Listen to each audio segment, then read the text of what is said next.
மத்திய budget India முழுமைக்குமான budget என பாஜக முன்னாள் மாநில தலைவர் அண்ணாமலை தெரிவித்துள்ளார். தைப்பூசத்தையொட்டி பழனி முருகன் கோயிலுக்கு அண்ணாமலை காவடி சுமந்து சென்றார். அப்போது செய்தியாளர்களிடம் பேசிய அவர், தமிழ்நாட்டுக்கு எப்போதும் போல நிதி ஒதுக்கப்பட்டு இருப்பதாக கூறினார்.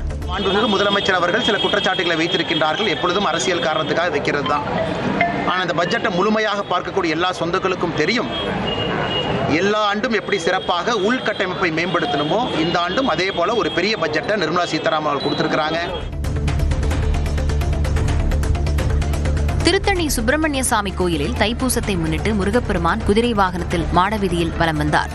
சிறப்பு அலங்காரத்தில் வள்ளி தெய்வானை தாயாருடன் குதிரை வாகனத்தில் எழுந்தருளிய முருகப்பெருமானை ஆயிரக்கணக்கான பக்தர்கள் தரிசனம் செய்தனர்.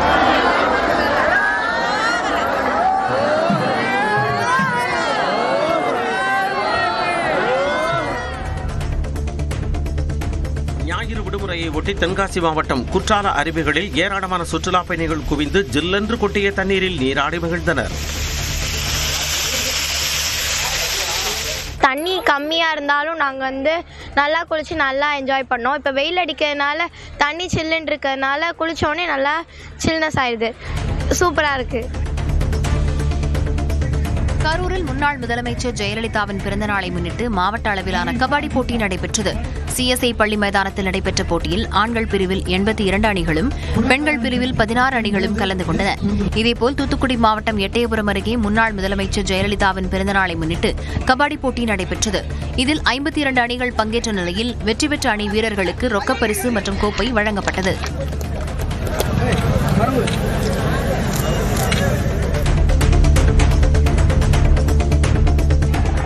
திருவண்ணாமலை மாவட்டம் சேத்துப்பட்டு பகுதியில் அமைந்துள்ள பழமையான தூய லூர்து அன்னை தேவாலயத்தின் 131வது ஆண்டு விழா கொடியேற்றத்துடன் தொடங்கியது. பங்குத்தந்தை ஜான் ராபர்ட் தலைமையில் நடைபெற்ற சிறப்பு கூட்டு பிரார்த்தனையில் ஏராளமான கிறிஸ்தவர்கள் கலந்து கொண்டனர். வேலூர் மறை மாவட்ட ஆயர் அம்ப்ரோஸ் பிச்சைமுத்து அன்னையின் கொடியை ஏற்றி வைத்தார். தொடர்ந்து 11 நாள் திருவிழா நடைபெறவுள்ளது.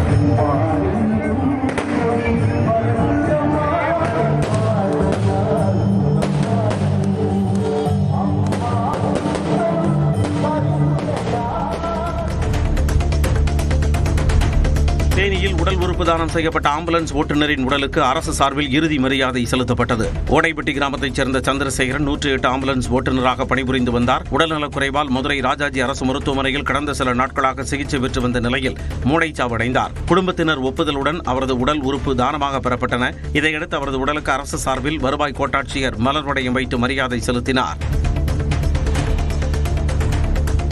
நெல்லையில் சாதி மறுப்பு திருமணம் செய்யவிருந்த பெண் சந்தேகத்திற்கிடமான முறையில் உயிரிழந்த நிலையில் அவரது தாயார் மற்றும் உறவினர்களிடம் காவல்துறையினர் விசாரணை நடத்தி வருகின்றனர். பேட்டை அன்னதான விநாயகர் கோயில் தெருவை சேர்ந்தவர் பட்சிராஜன் என்பவரின் மகள் சிவமதி. மாற்று சமூகத்தை சேர்ந்த இளைஞரை காதலித்த நிலையில் அவரை வரும் 6ஆம் தேதி திருமணம் செய்யவிருந்ததாக கூறப்படுகிறது. இதற்கு சிவமதியின் பெற்றோர் எதிர்ப்பு தெரிவித்த நிலையில் சிவமதி வீட்டில் மயங்கி விழுந்து உயிரிழந்ததாக கூறப்படுகிறது. இச்சம்பவம் குறித்து வழக்கு பதிவு செய்த காவலர்கள் பெண்ணின் தாய் ரேவதியையும் தாய்மாமன் பழனியையும் விசாரித்து வருகின்றனர். கிருஷ்ணகிரி மாவட்டம் வேப்பனப்பள்ளி பகுதியில் உள்ள மாமரங்களில் பூத்து குலுங்கும் மாப்பூக்கள் காண்பதற்கு அம்மியமாக உள்ளன. மாவட்டத்தில் சுமார் 3 லட்சம் ஹெக்டேர் பரப்பளவில் ஆண்டுதோறும் மா சாகுபடி செய்யப்படுகிறது. பெங்களூரா, சேந்துரா, நீலம், பங்கனப்பள்ளி உள்ளிட்ட வகைகள் விளைவிக்கப்படுகின்றன. தற்போது சாலை ஓரங்களில் உள்ள மாமரங்களில் பூக்கள் பூத்து குலுங்குகின்றன. கடந்த ஆண்டு அதிக விளைச்சல் காரணமாக மாவிலை வரலாறு காணாத அளவு வீழ்ச்சியடைந்த நிலையில் இந்த சீசனில் நல்ல விலை கிடைக்கும் என்று விவசாயிகள் நம்பிக்கை தெரிவிக்கின்றனர். தென்பெண்ணை ஆற்று நீர் பங்கீடு தொடர்பாக நடுவர் மன்றம் அமைக்க கோரி தமிழ்நாடு அரசு தாக்கல் செய்த வழக்கில் உச்சநீதிமன்றம் இன்று தீர்ப்பு வழங்குகிறது. கர்நாடக அரசுக்கு எதிராக தாக்கல் செய்யப்பட்ட இந்த வழக்கில் பேச்சுவார்த்தை பலனளிக்காததால் நடுவர் மன்றம் அவசியம் என தமிழ்நாடு அரசு வாதிட்டது. கடந்த மாதம் 19ஆம் தேதி விசாரணை முடிந்த நிலையில் நீதிபதிகள் விக்ரம்நாத், சந்தீப் மேத்தா அமர்வு இன்று காலை தீர்ப்பை அறிவிக்கிறது. சத்தீஸ்கர் மாநிலம் பிலாஸ்பூரில் ஒரு வீட்டின் தரைத்தளத்தை பிளந்து கொண்டு தண்ணீர் பீச்சியடித்த காட்சி அதிர்ச்சியை ஏற்படுத்தியுள்ளது. உஸ்லாப்பூர் பகுதியில் குடியிருப்பு ஒன்றின் தரையில் பதிக்கப்பட்டிருந்த டைல்ஸ்கள் வெடித்து சிதறின. அடுத்த சில நொடிகளில் நிலத்தடியில் இருந்து ராக்கெட் வேகத்தில் தண்ணீர் பீச்சி மேலெழும்பியது. அருகே நடந்த போர்வெல் போடும் பணியால் அழுத்தம் அதிகமாகி இந்த பாதிப்பு ஏற்பட்டிருக்கலாம் என கூறப்படுகிறது.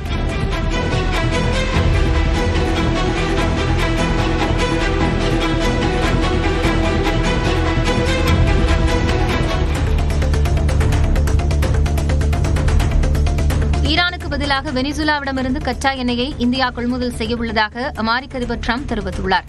வாஷிங்டனில் செய்தியாளர்களிடம் பேசிய அவர் எண்ணெய் கொள்முதல் தொடர்பான ஒப்பந்தங்களை தயார் நிலையில் வைத்திருப்பதாக கூறினார். எனவே தங்களுடன் சீனாவும் ஒப்பந்தம் செய்து கொண்டு எண்ணெய் கொள்முதல் செய்யலாம் என்று டிரம்ப் அழைப்பு விடுத்தார். Venezuelan oil as opposed to buying it from Iran. So we've already made that deal, the concept of the deal. But China is welcome to come. சின்னத்திரை விருதுகள் அறிவித்த தமிழ்நாடு அரசுக்கு தமிழ்நாடு சின்னத்திரை தயாரிப்பாளர்கள் சங்கம் நன்றி தெரிவித்துள்ளது. இது தொடர்பான செய்தியில் பல்லாண்டு காலமாக நிறுத்தி வைக்கப்பட்டிருந்த திரைக்கலைஞர்கள் மற்றும் சின்னத்திரை கலைஞர்கள் அனைவருக்கும் விடுபட்ட காலத்தில் இருந்து விருதுகளை அறிவித்திருப்பது தங்களுக்கு மிகுந்த உற்சாகத்தையும் ஊக்கத்தையும் அளிப்பதாக தெரிவிக்கப்பட்டுள்ளது. புதுச்சேரியில் 3 நாட்கள் நடைபெற்ற மலர் கண்காட்சி நிறைவு பெற்றது. புதுச்சேரி அரசின் வேளாண் துறை சார்பில் 36ஆம் ஆண்டு மலர் கண்காட்சி கடந்த 30ஆம் தேதி தொடங்கியது. 3 நாட்கள் நடைபெற்ற கண்காட்சியில் 40,000 மலர் செடிகள் காட்சிப்படுத்தப்பட்டன. இந்த கண்காட்சியில் பூக்களால் வடிவமைக்கப்பட்டிருந்த யானை, மீன், விமானம் உள்ளிட்டவை காண்போரை வெகுவாக ஈர்த்தது.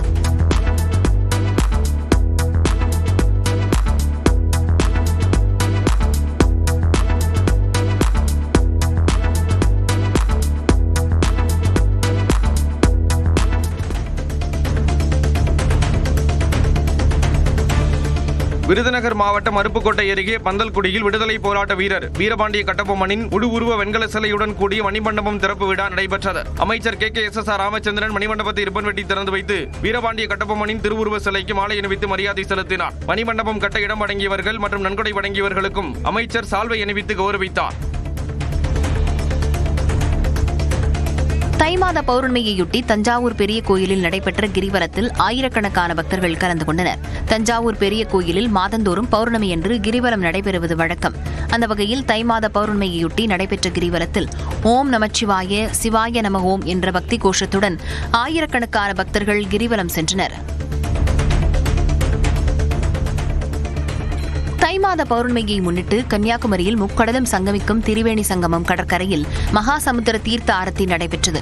கடற்கரையில் உள்ள பரசுராமர் விநாயகர் கோயிலில் பக்தர்கள் சாமி தரிசனம் செய்தனர். இதனைத் தொடர்ந்து முக்கடல் சங்கமத்தில் கடல் அன்னைக்கு பால் மற்றும் புனித நீரை ஊற்றி சமுத்திராபிஷேகம் செய்யப்பட்டது. இதில் சென்னை உயர்நீதிமன்ற மதுரை கிளை நீதிபதி GR சுவாமிநாதன் தனது குடும்பத்தினருடன் கலந்து கொண்டு தரிசனம் செய்தார்.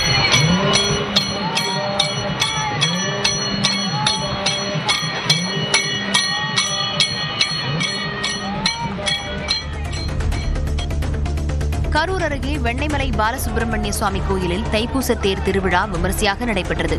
வெண்ணைமலை பாலசுப்பிரமணிய சுவாமி கோயிலில் தைப்பூச திருவிழா கடந்த வாரம் கொடியேற்றத்துடன் தொடங்கியது. நாள்தோறும் பல்வேறு அலங்காரங்களில் சுவாமி திருவீதி உலா நடைபெற்று வந்தது. திருவிழாவின் முக்கிய நிகழ்ச்சியான தேரோட்டத்தில் ஆயிரக்கணக்கான பக்தர்கள் கலந்து கொண்டு தேரை வடம் பிடித்து இழுத்தனர். இதில் கரூர் சட்டமன்ற உறுப்பினர் செந்தில் பாலாஜி கலந்து கொண்டு சாமி தரிசனம் செய்தார். தருமபுரி மாவட்டம் தொப்பூர் பகுதியில் சாகுபடி செய்த கோழிக்கொண்டை பூக்களுக்கு போதிய விலை கிடைக்காததால் பூத்தோட்டத்தில் கால்நடைகளை விட்டு மேய்க்கும் நிலை ஏற்பட்டுள்ளதாக விவசாயிகள் வேதனை தெரிவிக்கின்றனர். உரம் போட்டு அப்புறம் மருந்துடிச்சு எல்லாம் பாங்கு பண்ணி வரக்குள்ள விவசாயம் இது மாதிரி நாசம் செய்யுது.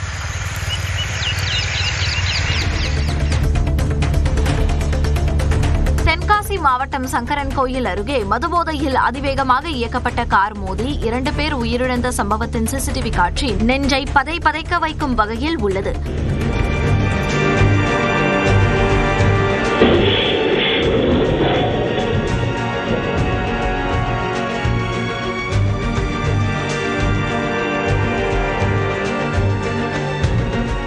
பாட்டத்தூர் கிராமத்தை சேர்ந்த முருகேசன் என்பவர் தனது உறவினரின் காரில் சங்கரன் கோயில் நோக்கி சென்று கொண்டிருந்தார். அப்போது எதிர் திசையில் இருசக்கர வாகனத்தில் சென்ற மகேந்திரன் சாலையில் நடந்து கொண்டிருந்த கண்ணன் ஆகியோர் மீது கார் மோதி இருவரும் தூக்கி வீசப்பட்டனர். இதனை கண்ட பொதுமக்கள் இருவரையும் மீட்டு மருத்துவமனையில் அனுமதித்தனர். ஆனால் சிகிச்சை பலனின்றி இருவரும் பரிதாபமாக உயிரிழந்தனர். மதுபோதையில் காரை ஓட்டி விபத்தை ஏற்படுத்திய முருகேசன் பலத்த காயத்துடன் சிகிச்சை பெற்று வருகிறார். அவரை கைது செய்த காவல்துறையினர் விசாரணை நடத்தி வருகின்றனர். தென்காசி மாவட்டம் கடையநல்லூர் அருகே ஆஞ்சநேயர் கோவில் குளத்தில் விழுந்து மூதாட்டி பரிதாபமாக உயிரிழந்தார். ஜானகி என்கின்ற 70 வயது மூதாட்டி முத்துகிருஷ்ணாபுரத்தில் உள்ள அவரது உறவினர் வீட்டிற்கு சென்றுவிட்டு அருகே உள்ள ஆஞ்சநேயர் கோவிலுக்கு சென்றார். அவர் நீண்ட நேரமாக வீடு திரும்பாததால் உறவினர்கள் அவரை தேடி பார்த்துவிட்டு காவல் நிலையத்தில் புகார் அளித்துள்ளனர். இந்நிலையில் கோவிலில் உள்ள குளத்தில் அவர் சடலமாக மிதந்துள்ளார். உடலை மீட்ட காவல்துறையினர் ஜானகியின் இறப்பிற்கான காரணம் குறித்து விசாரிக்கின்றனர். ஞாயிற்றுக்கிழமை விடுமுறையை ஒட்டி கன்னியாகுமரி மாவட்டம் திருப்பரப்பு அருவியில் சுற்றுலா பயணிகளின் கூட்டமாலை மோதியது. பல்வேறு மாவட்டங்களில் இருந்தும் கேரளாவில் இருந்தும் வந்திருந்த திரளான சுற்றுலா பயணிகள் அருவியில் ஆனந்தமாக குளித்து மகிழ்ந்தனர். சுற்றுலா படகுத்துறைக்கு சென்று படகு சவாரி செய்தும் நேரத்தை கழித்தனர்.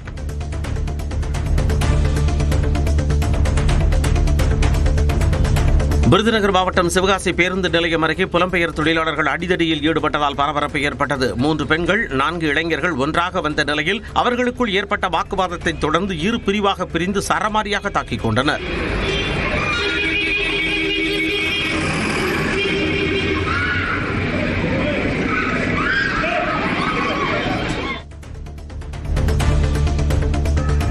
புதுச்சேரி காரைக்கால் மேடு மீனவ கிராமத்தில் புதிதாக கட்டப்பட்ட பேட்மிண்டன் உள் விளையாட்டு அரங்கம் திறக்கப்பட்டது. மீனவ சமுதாய இளைஞர்கள் மத்தியில் விளையாட்டை ஊக்குவிக்கும் விதமாக அரசின் உதவியை நாடாமல் காரைக்கால் மேடு மீனவ கிராம மக்களே நிதி திரட்டி 60 லட்சம் ரூபாய் செலவில் புதிதாக பேட்மிண்டன் உள் விளையாட்டு அரங்கத்தை கட்டியுள்ளனர். திறப்பு விழாவில் புதுச்சேரி மாநில அமைச்சர் திருமுருகன் கலந்து கொண்டு பேட்மிண்டன் அரங்கத்தை திறந்து வைத்தார். வேலூர் மாவட்டம் குடியாத்தம் வட்டாட்சியர் அலுவலகத்திற்குள் பாம்பு புகுந்ததால் பரபரப்பு ஏற்பட்டது. ஞாயிற்றுக்கிழமை விடுமுறை தினம் என்பதால் வட்டாட்சியர் அலுவலகத்தில் காவலர்கள் உதவியாளர்கள் மட்டுமே இருந்துள்ளனர். இந்நிலையில் பாம்பு ஒன்று வட்டாட்சியர் அலுவலகத்திற்குள் புகுந்துள்ளது. இதனை கண்டு அதிர்ச்சியடைந்த அவர்கள் தீயணைப்பு வீரர்களுக்கு தகவல் அளித்துள்ளனர். பின்னர் அவர்கள் வந்து பாம்பை பிடித்து வனத்துறையினரிடம் ஒப்படைத்தனர்.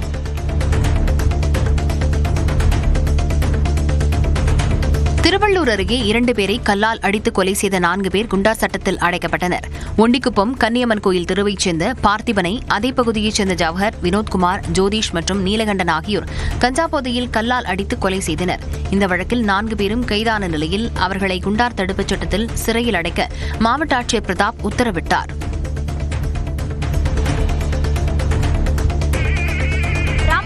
மாவட்டம் முதுகுளத்தூர் அருகே உள்ள ஸ்ரீ குமரக்கடவுள் கோயிலில் 70 ஆண்டுகளுக்கு பிறகு குடமுழுக்கு நடைபெற்றது. 5 கால யாக பூஜைகள் செய்து ஹோமத்தில் வைக்கப்பட்ட கலசங்கள் மேலதாளங்களோடு ஊர்வலமாக கொண்டுவரப்பட்டன. தொடர்ந்து சிவாச்சாரியார்கள் வேத மந்திரங்கள் முழங்க கோபுர கலசத்தில் புனித நீர் ஊற்றி குடமுழுக்கு செய்யப்பட்டது. இந்த விழாவுக்காக 100க்கும் மேற்பட்ட பக்தர்கள் மயில் காவடி எடுத்து வந்து வழிபாடு நடத்தினர்.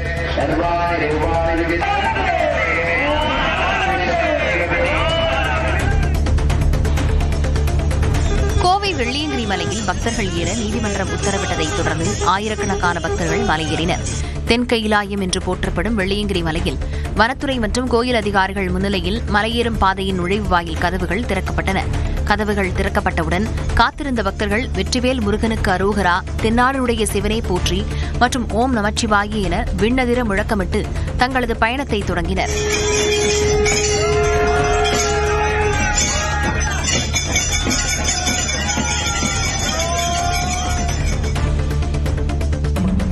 கொடைக்கானல் வத்தலகுண்டு மலைச்சாலையில் ரீல்ஸ் மோகத்திற்காக ஆபத்தான முறையில் வாகனங்களில் பயணிக்கும் இளைஞர்களால் விபத்து அபாயம் அதிகரித்துள்ளது. இதுபோன்ற ஆபத்தான செயல்களில் ஈடுபடுவோருக்கு போக்குவரத்து காவல்துறையினர் விழிப்புணர்வு வழங்கி உரிய நடவடிக்கை எடுக்க வேண்டும் என்ற கோரிக்கை எழுந்துள்ளது.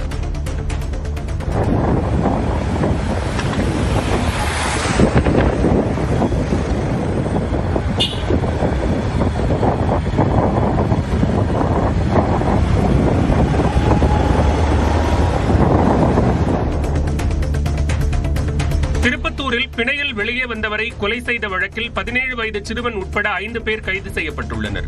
கடந்த ஆண்டு மார்ச் மாதம் ஆனந்தராஜ் என்பவர் முன்விரோதம் காரணமாக கொலை செய்யப்பட்டார். இந்த வழக்கில் கைதான சிலம்பரசன் பிணையில் வெளியே வந்த நிலையில் வெள்ளிக்கிழமை அன்று திருப்பத்தூர் பேருந்து நிலையம் அருகே மது அருந்தியுள்ளார். அப்போது ஆனந்தராஜின் 17 வயது மகன், தங்கைகள் சோனியா, ஸ்வேதா, தம்பி கோபி, உறவினரான திருநங்கை அனன்யா ஆகியோர் சேர்ந்து சிலம்பரசனை கொலை செய்தனர். விருதுநகர் மாவட்டம் ஸ்ரீவில்லிபுத்தூரில் பள்ளி மாணவர்களுக்கு கஞ்சா விற்பனை செய்த வடமாநில சிறுவன் கைது செய்யப்பட்டார். மங்காபுரம் பகுதியில் உள்ள தனியார் பள்ளி மைதானத்தில் கல்லூரி மாணவர்களுக்கு கஞ்சா விற்பனை செய்யப்படுவதாக காவல்துறையினருக்கு ரகசிய தகவல் கிடைத்தது. இதனையடுத்து ஆய்வுக்கு சென்றபோது வடமாநிலத்தைச் சேர்ந்த 17 வயது சிறுவன் இருசக்கர வாகனத்தில் 1 கிலோ 100 கிராம் கஞ்சாவுடன் நின்றிருந்தது கண்டுபிடிக்கப்பட்டது. இதனையடுத்து சிறுவனை கைது செய்த காவல்துறையினர் கஞ்சா மற்றும் இருசக்கர வாகனத்தை பறிமுதல் செய்தனர்.